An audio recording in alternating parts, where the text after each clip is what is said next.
ازيكم يا حبايبي؟ فيديو النهارده هنعمل مع بعض الكفته بطريقه سهله وبسيطه ومش هتكش معانا وهتطلع احلى من اللي بتتباع بره كمان. يعني السيخ اللي انا عاملاه هيطلع زي ما انا صبعته على السيخ بنفس الطول وبنفس الحجم بره، وهتطلع احلى من اللي بتتباع بره. شفتوا الجمال عامله ازاي؟ صلوا على النبي كده. ولو اول مره بتشوفوا قناتي ما تنسوش تشتركوا فيها وتفعلوا زر الجرس عشان يوصلكوا كل جديد مني. قناتي لسه جديده وعايزه الدعم وشجعوني. السيخ طبعا كبير، احنا مش هنسيب الصبع الكفته بطوله كده. عايزه تقطعيه لاربع قطع، عايزه تقطعيه لخمسه، عايزه تقطعيه لثلاثه، انت وراحتك حسب انت ما هتعملي بقى. معانا كيلو ونص لحمه مفرومه. اللحمه دي كانت عندي في قلب الفريزر، طلعتها من الفريزر فكت. ومعانا بصلتين كبار حلوين كده، دول كيلو ونص لحمه مفرومه. شوفي انت كميه البصل اللي عايزه تحطيها على لحمتك قد ايه.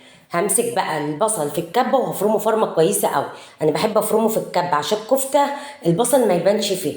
طبعا حطيت معانا هنا معلقه ملح كبيره كده، ده الملح اللي انا هحطه على الكفته بس عشان ما البصل ينزل ميته. الملح بيخلي البصل ينزل ميته بسهوله. انا جبت مصفى وبوله وحطيت في قلب البصل اهون ونزل ميته كلها. الميه دي مش هرميها، انا هحتاجها حالا. ركنتها على جنب. جبت اللحمه بتاعتنا ونزلت بالبصل وحطيت معلقه فلفل اسمر كبيره. انا حطيتها كبيره علشان احنا معانا كيلو ونص مفروم. حطيت معلقه بهارات كفته، وحطيت معلقه بيكنج باودر ومعلقتين نشا معانا.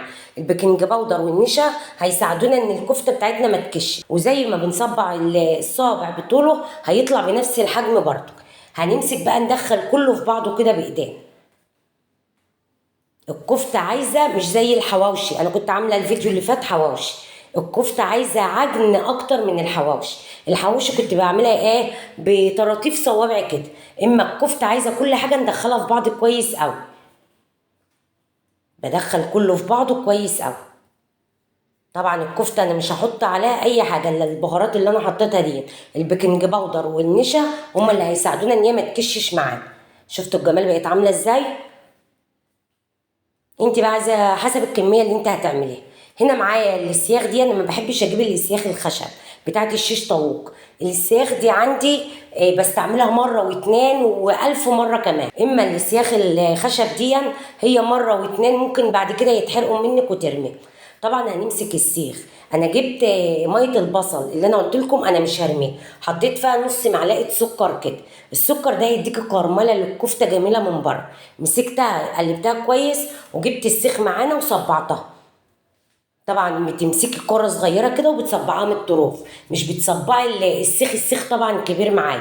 في سيخ اصغر من كده، فانا جايبه الكبير بدل ما تعملي 20 سيخ، لا ال10 سياخ احسن. وانت اما الصابع يطلع السيخ كله يطلع اقسمين صوابع حسب ما انت عاوزه. طبعا انا بعص ايدي بميه البصل واصبع، بعص ايدي بميه البصل واصبع كده اللحمه ما تمسكش في ايدك، ما تلزقش. طبعا انا بحاول اصبعها كده واخلي كله سوا بعض. خلي صابع الكفته تخين كده، سمكه تخين كده. كل ما بتخني فيه كل ما يطلع معاكي حلو وما ينشفش في قلب الفرن. اما هتعملوه رفيع هينشف معاكي.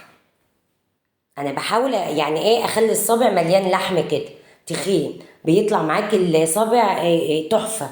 بيطلع كده ملحم وحلو ما بينشفش.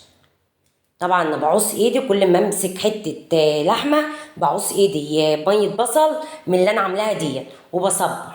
انا مسرعه الفيديو معاكم عشان بعمل السياخ كلها قدامكم. انا عندي صاج كده صغير وجبت الشبكه بتاعت البوتاجاز بتاعتي وحطيتها عليه، ودي هدخلها في الفرن الغاز العادي اللي انا بسوي فيه. عندي فرن غاز كده هدخلها في قلبي ووطي وهتستوي وتاخد وتدي مع نفسها كده. شفتوا الجمال عامله ازاي؟ اللهم صل على النبي. ال10 سياخ في اقصر من كده، السيخ بيبقى اقصر من كده. فانا جايبه الكبير اللي يخليني ارص 20 سيخ، لا ارص 10. يعني بيوفر لك في الوقت والمجهود، وبتطلعي الحاجه. انت بتطلعي صابع الكفته بطوله وتقطعي قطع على حسب ما انت عاوزه. طبعا ما تنسوش ميه البصل، كل ما تيجوا تمسكوا حته لحمه رصوا ايديكم ميه بصل. انا بسند السيخ كده على البوله اللي انا عامله فيها اللحمه علشان السيخ طويل. يعني لو تنتني اصبعه وانا ماسكاه وهو واقف كده هتلاقوه ايه، اللحمه فكت مني. فانا بحاول اسند السيخ على البوله دي عشان يطلع معايا مظبوط. السيخ اصلا لما باجي احط عليه اللحمه بيتقل، بتلاقيه تقل كده في ايديكي ما بتعرفش تمسكه من تحت. طبعا احنا سايبين مسافه صغيره من تحت، فمش عارفه امسكه من تحت اصلا. فبحاول ان انا اسند على البوله كده. طبعا هنحط كوبايتين ميه في قلب الصاج دون عشان البخار بتاعهم يطلع على اللحمه يسويه. شفتوا الجمال عامله ازاي؟ على فكره ده جمالها مش طالع في الكاميرا كمان، يعني طالعه في الكاميرا مش حلوه. حاولت حتى اظبط الاضاءه واظبط الكاميرا برضك مصممه تطلع بالمنظر ده، بس بسم الله ما شاء الله طالعه جميل. طبعا البصل باين فيها عشان البصل بتاعنا غامق اصلا، يعني مش بصل ابيض. البصل الابيض حلو عن الغامق ده، البصل الغامق ده مش حلو، بيطلع شكله كده مش حلو في قلب الاكل. شفتوا الصابع طالع بطوله ازاي؟ قطعيه انت بقى حسب ما انت عاوز، حتتين تلاتة اربعة، ده ممكن يتقطع ل5 حتت 4 حتت. طبعا بنسلكه من الطرف فوق ومن الطرف تحت عشان بيبقى لازق من السوا، بتبقى الكفتة لازقة من الطرفين من السوا. فانا بسلك من فوق ومن تحت وبقوم فكه السوا. هو اتقسم معانا لوحده اهو. طبعا هقطعه لقطع اصغر من كده كمان، عايزه تسيبيه كده قطعيه حسب رغبتك انت بقى. وكل ما دخنت في قلب صابع الكفته كل ما طلع معاكي احلى. السيخ الاخير دون كانت حته بقى فضلت فطلع صغير معايا. اللهم صل على النبي، كيلو ونص لحمه مفروم طلعوا كميه جميله معانا. شفتوا طالعه ازاي؟ ومش طالعه مكتومه ولا الكلام ده خالص. اللهم صل على النبي جميل. انا ما حطيتش فيها خضار، انا ما بحبش الكفته فيها خضار. الخضار بعد ما الكفته بتبرد بيغمق فيها بيسمر، فعايزه تاكلوا خضار كلي في قلب السندوتش اللي انت هتعمليه اصلا. حط صابع الكفته ورش عليه الخضار واضرب يا معلم، هتطلع معاكي جميل احلى ما بنحط الخضار فيه. انا ما بحبش احط فيها الخضار، انت وراحتك برضه، بس نصيحه مني الخضار بيسمر فيها من قلب التسويه. وعملت اجدع طبق طحينه معايا اهو. الطحينه دي طبعا انا اللي عاملاها برضك في قلب البيت، وبوسي واقفالي عماله تضرب. هي واقفه اصلا كانت جعانه، انا على ما بخلص الاكل بلاقي بوسي دي بتصوصو كده زي العصافير. عاوزين بقى تعملوا جنبها كيس مكرونه اعملوا، جنبها رز بشعريه اعملوا، انتوا وراحتكم. عايزين تاكلوها بالعيش بس كده وطحينه وشويه سلطه، هي طالعه بسم الله ما شاء الله تحفه. انا لا بحب اكل جنبها رز ولا مكرونه، بس انا عملت جنبها شويه رز بشعريه كمان، عشان في هنا عندي ناس يعني بيحبوا ياكلوا رز بشعريه وناس الاتنين جنب بعض، العيش بالرز. شفتوا الجمال عامله ازاي؟ واجدع شويه طحينه واجدع شويه سلطه. ونصيحه مني ما تحطوش فيها الخضار عشان الخضار بيغمق من السوا. عايزه تحطي الخضار حطي على الكفته وانت بتاكليها في قلب اللقمه نفسها. شفتوا الجمال عامله ازاي؟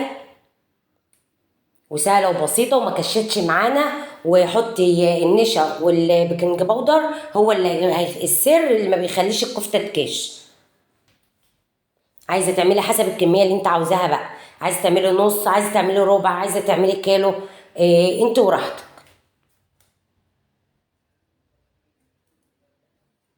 كده يبقى فيديو النهارده خلص، ويا رب يكون عجبكم. وما تنسوش الموجود في احلى لايك منكم واشتراك وفعلوا زر الجرس عشان يوصل لكم كل جديد مني. وباي باي.